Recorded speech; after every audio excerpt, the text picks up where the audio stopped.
moi, je souhaite qu'ils viennent à côté des journalistes. Parce que nous allons dire ce que nous pensons, et nous allons dire ce qui est la vérité, et nous allons dire toute la vérité. Vous savez, maintenant c'est la panique totale. C'est la panique. Le gouvernement panique. Les membres du gouvernement paniquent. C'est la panique totale. Mais je voudrais les rassurer que l'opposition républicaine n'acceptera jamais, et je le dis ici, d'aller à des élections présidentielles sans les communales.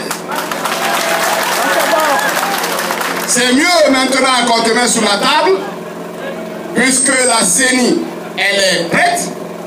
Ce qui reste au niveau de la CENI, c'est d'imprimer les cartes. Je suis convaincu que dans 60 jours, on est capable d'organiser les élections communales. Chaque jour, le gouvernement a peur. Ce n'est pas parce qu'ils n'ont pas envie d'organiser les élections communales, mais ils ont peur des élections communales.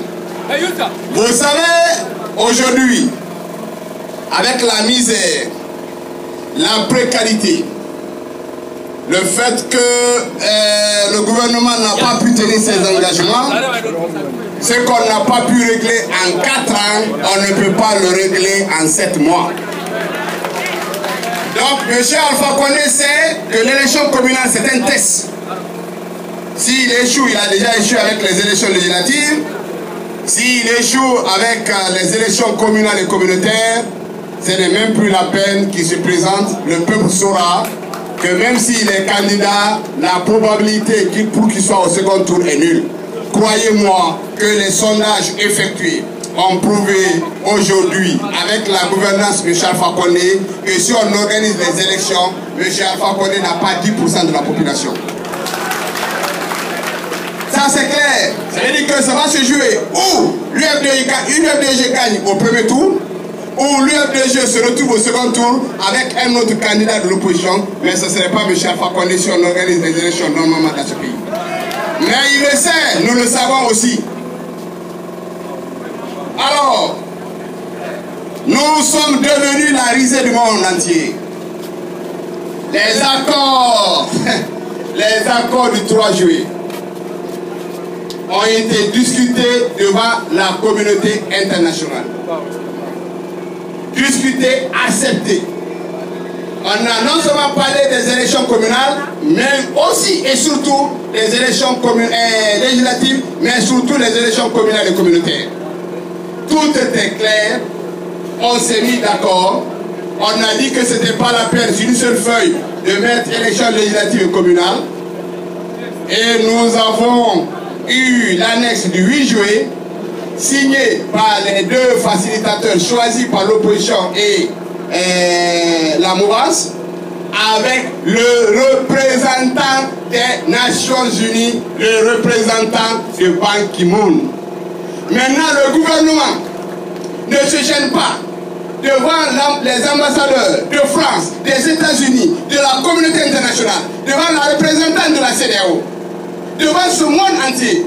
Ce gouvernement se lève purement et simplement pour dire nous n'avons pas signé, donc ce que les autres ont signé ne nous engage pas du tout. C'est une honte. Mais croyez-moi que ce n'est pas la première fois que ce gouvernement ne respecte pas les engagements. Demandez aux gens de la Basse-Côte qui avaient signé avec M. Alpha Condé en 2010. Lorsqu'ils sont rentrés dans Kaloua, ils ont dit que Dieu les a dit que c'est Alpha Condé qui est bien pour la Guinée. Aucun engagement de la Basse-Côte n'a été respecté. M. Kouyaté Lansana, Premier ministre, qui s'est engagé, qui a mis ses fonds, qui a signé avec M. Alpha Condé un engagement. Dès qu'il a été élu, il a dit qu'il n'a rien signé avec M. Kouyaté. Le respectable Fassine Touré, pour lequel on a du respect, qui est notable, l'engagement n'a pas été respecté avec M. Fassine Touré. Pourquoi? Il a été choisi comme miniature. C'est 4 ans après, 4 ans, à quelques mois des élections présidentielles, Que M. Fakoni se dit, ouais, Fassine Touré peut jouer un rôle important. Pardon, pour l'amour de Dieu, viens, je vais t'installer dans tes fonctions de médiateur. 4 ans après, comment voulez-vous qu'on fasse confiance à un gouvernement qui ne respecte aucun engagement? Quand ils vous disent blanc le matin, le soir, ils vous disent non, on n'a pas dit blanc, on a dit le soir.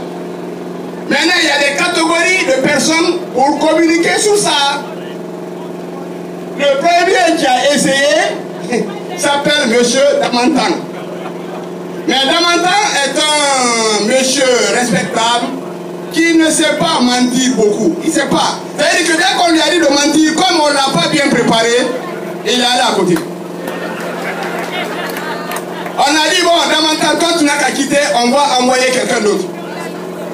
Mais celui qu'on a envoyé là a un problème fondamental avec le cinquantenaire. Vous connaissez, il a été avec son problème de cinquantenaire, ce n'est pas encore réglé. Maintenant, on nous amène Fall. Fall est ministre des Affaires étrangères. Il a dit sur son parti dans les pays jacanciels. Fall, quand Fall jure, moi je ne crois à rien. Parce que je ne sais même pas sur quoi il va jurer. Il va jurer sur quoi? Il va jurer sur le Coran ou sur la Bible? Moi je ne sais pas. Mais si Fall dit, lui-même, Fall, il dit qu'on n'a jamais parlé des élections communales, c'est grave pour le pays. Ça c'est très grave. Maintenant on en a honte. Parce qu'un homme doit pouvoir assumer. Quand tu as pris un engagement, tu assumes. Si M. Fakoni nous appelle pour dire pardon pour l'amour de Dieu, je n'ai pas envie d'avoir honte. N'organisons pas les élections communales pour ne pas m'humilier. Bon, c'est bon, on regardera, on dira, bon, écoute, tu ne veux pas être humilié, bon, si moi, à ta place, c'est pas la peine. Si tu veux être Nelson Mandela, c'est maintenant là.